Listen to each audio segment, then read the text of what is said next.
جنت البقیع کے دروازے کے اوپر ایک حدیث لکھی ہوئی ہے، جنت البقیع کے دروازے پر اس کے نیچے یہ لفظ بھی لکھے ہوئے ہیں کہ ھذا حدیث صحیح، یہ حدیث صحیح ہے۔ اور وہ حدیث کیا ہے، اس کا مفہوم کیا ہے؟ اس کا مفہوم یہ ہے کہ میرے آقا نے فرمایا کہ قبروں کو مسمار کر دو اور ان میں سے ہڈیوں کو نکال کر باہر پھینک۔ یہ حدیث لکھی ہے جنت البقیع کے دروازے پر۔ تو ہمیں تو اصل میں عربی زبان آتی نہیں ہے، ہم جو حاجی ہمارے جاتے بھی ہیں تو بس چیزیں دیکھ داکھ کے اور یہ وہ خوش ہو کے اپنے دل خوش کر کے سبحان اللہ کہہ کے واپس آ جاتے ہیں۔ یہ پتہ ہی نہیں چلتا انہوں نے کیا کیا کچھ وہاں پہ خباثتیں کی ہیں۔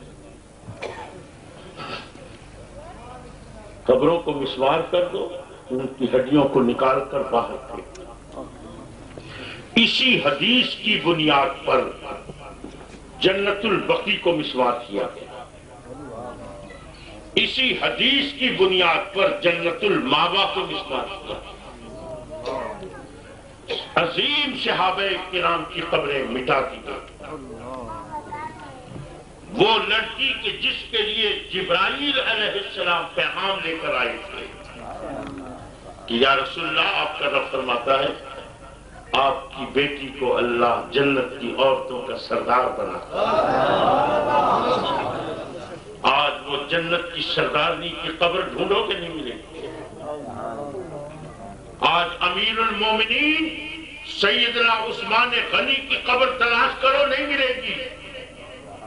اسلام کی خاتون اول حضرت سیدہ خدیجہ الکبریٰ کی قبر دیکھنے جاؤ نہیں ملے گی۔ مٹا دی گئی ہیں قبریں، ہڈیاں بھی نکالنا چاہتے تھے لیکن اتفاق سے ہڈیاں ملی نہیں ان کو۔ ایک ہی صحابی کی قبر کھلی تھی، ان کا پاؤں نظر آیا، پاؤں کے انگوٹھے کے اوپر کوئی لوہے کا تیز دھار آنا لگا، اس سے اس طرح خون نکلا جیسے کسی زندہ انسان کے جسم سے نکل رہا۔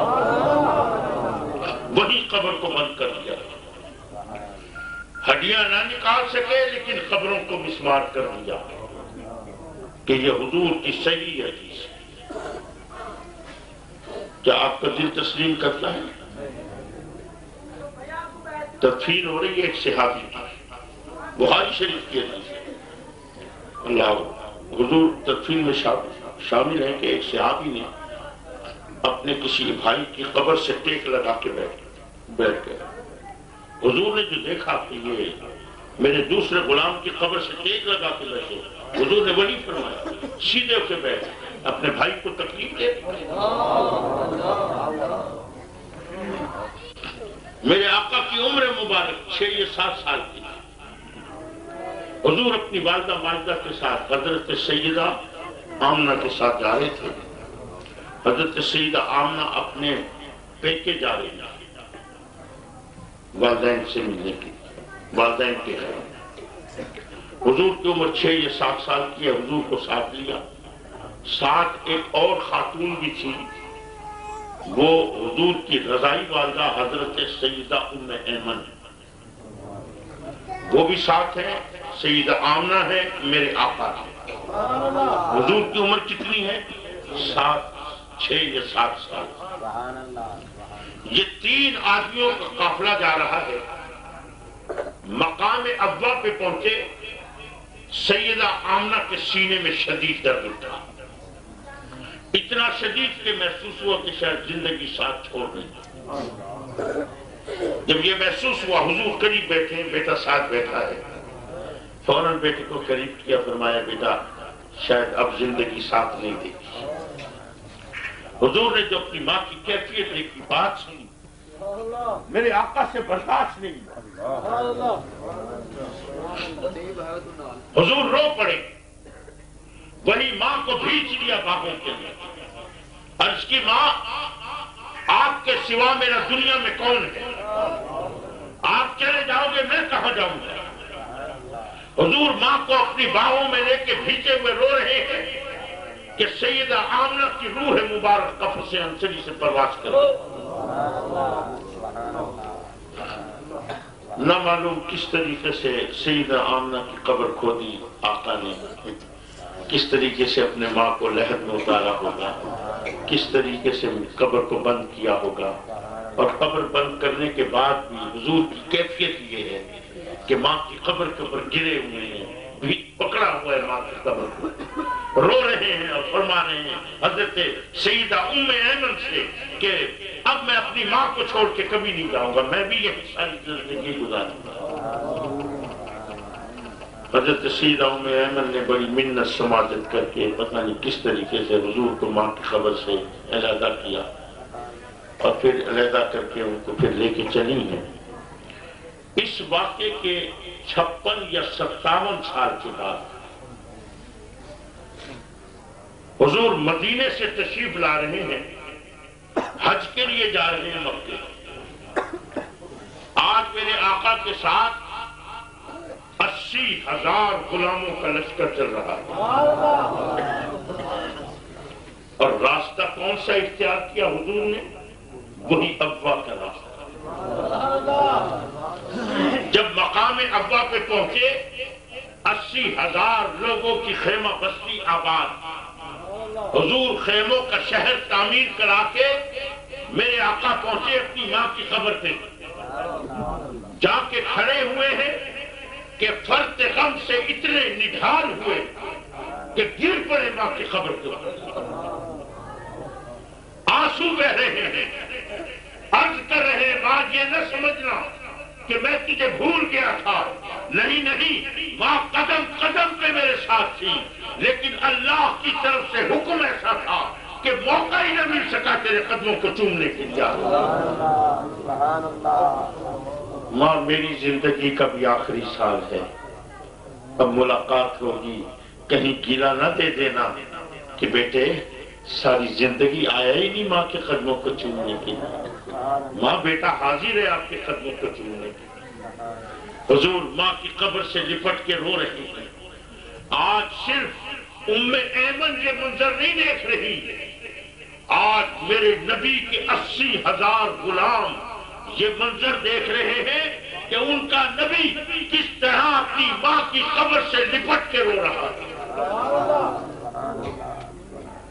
مجھے خدا کے لیے بتاؤ، جو ہستی اپنی ماں کی قبر کو نہیں چھوڑتی، کیا وہ یہ حکم دے گی کہ قبروں کو مسمار کرو، ان میں سے ہڈیوں کو نکال کر باہر دے؟ دل مانتا ہے؟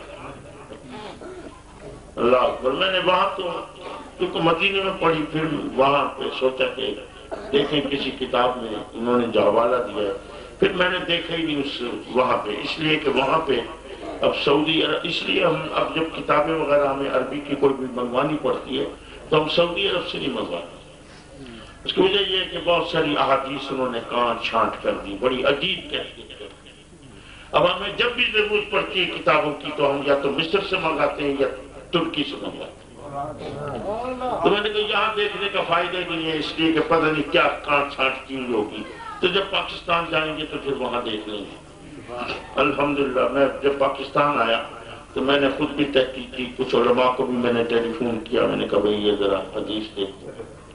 اچھا وہ دیکھا تو واقعی حدیث صحیح ہے، حدیث صحیح ہے. تو حضور نے فرمایا کہ قبروں کو مسمار کر دو، ان میں سے ہڈیوں کو نکال کر باہر کر. ہائے ہائے، لیکن یہ حدیث ہے کب؟ عزیزان محترم، حدیث تو صحیح ہے، لیکن خدا کے لیے اس امت پہ رحم کرو. یہ حدیث کب کی ہے؟ یہ حدیث اس وقت کی ہے جب مسجد نبوی کی تعمیر ہو رہی تھی اور مسجد نبوی کے ارد گرد جو مشرکوں کی قبریں تھیں، تو صحابہ نے آ کے عرض کی یا رسول اللہ ان مشرکوں کی قبروں کو کیا کریں؟ حضور نے فرمایا قبروں کو مسمار کر دو، ان میں سے ہڈیوں کو نکال کر باہر ذرا اندازہ کیجئے گا کہ مشرکوں کی قبروں کی حدیث کو صحابہ کی قبروں پہ چسپاں کیا، مشرکوں کی قبروں کی حدیث کو تم نے اہل بیت اطہار کی قبروں پہ چسپاں کیا؟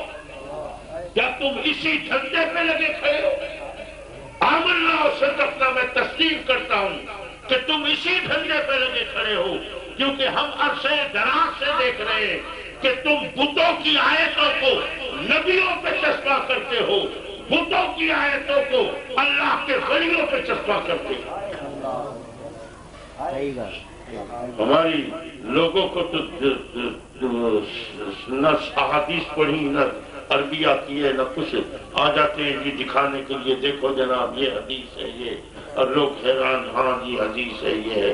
کاش کہ تھوڑی سی عقل سلیم لے آؤ، خدا کی قسم کھا کے کہتا ہوں سب کچھ پتہ چل جائے گا کہ آج اس بدبخت یہودی نے ہمارے ساتھ کیا کیا ہے۔ یہ آپ کیا سمجھتے ہیں سعودی عرب کے اندر کیا سارے مسلمان ہیں؟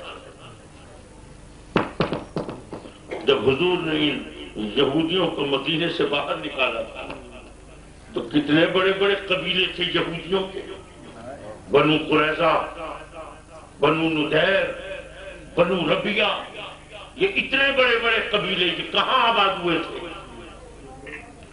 حضور والا یہ سارے یہودیوں کے قبیلے، یہ سارے عرب کی حدود کو چھوڑ کر یہ پورے عرب کے اندر یہ بسے، اور آج اسرائیل کے بعد اگر دنیا کے اندر سب سے زیادہ یہودی اگر کسی ملک کے اندر آباد ہے تو سعودی عرب کے اندر آباد ہے۔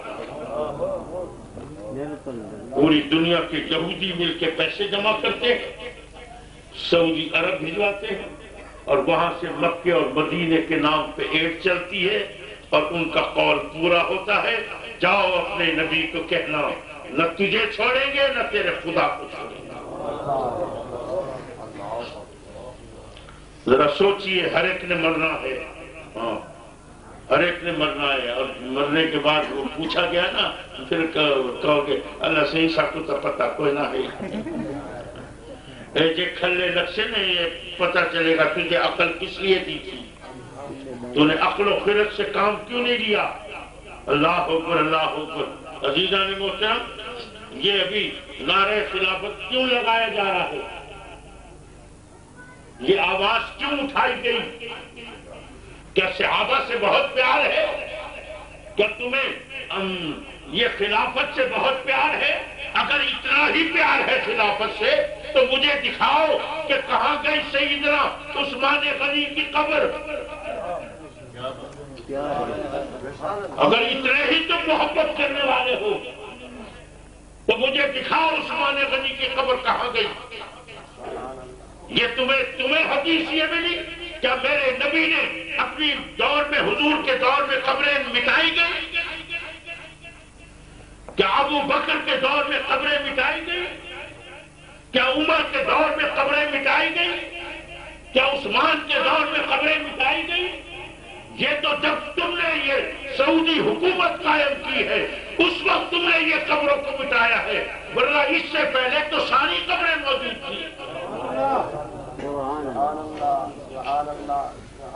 کبھی دیکھنا خدا کے لیے تصویریں، وہ پرانے زمانے کی سلطنت عثمانیہ کے دور کی، ذرا کبھی تصویریں میں نے تو خود دیکھی ہیں، کیسے حسین قبے بنے ہوئے تھے، ایک ایک قبے کے اوپر لکھا ہوا تھا ھذا قبر عثمان، ہر ایک صحابی کا نام لکھا ہوتا ہے کہ یہ فلاں صحابی کی قبر ہے، یہ اہل بیت اطہار میں وہ فلاں نفوس قدسیہ کی قبریں ہیں، ایک ایک قبر کے اوپر نام لکھے ہوئے ہوتے تھے، اور انہوں نے نبی کی حدیث پہ عمل کیا، سب قبروں کو مٹا دیا، اور آج اللہ اکبر عثمان غنی کی قبر کو مٹا کے آج نعرہ خلافت لگاتے ہیں۔